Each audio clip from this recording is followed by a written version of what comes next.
Le disciple doit calquer son attitude sur celle de Dieu qui ne s'impose pas, dont la royauté est le contraire d'un impérialisme.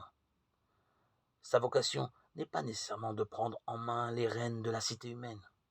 C'est une tentation constante pour l'Église de croire qu'elle ne peut annoncer l'Évangile que dans la mesure où ses fidèles en tant que chrétiens dirigent et modèlent les structures. La notabilité lui semble parfois nécessaire à l'efficacité. Ce n'est pas une tentation stupide, mais ce n'est pas l'attitude de Jésus, ni la voie qu'il nous propose.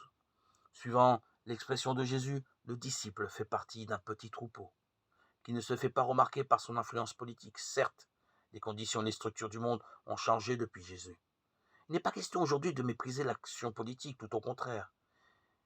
Mais forcez-nous, nous sommes obligés de constater que Jésus ne situe pas fondamentalement l'action du disciple à ce niveau-là. La paix que celui-ci doit proposer est procurée au niveau du cœur. Force nous est de constater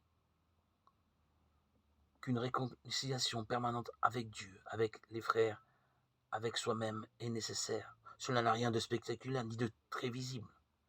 Une action politique peut de toute évidence aider à promouvoir cette paix fondamentale, à la condition que celui qui la réalise se pose sans cesse la question de savoir si les structures qu'il promeut sont d'ordre à créer un environnement favorable à cette réconciliation capitale.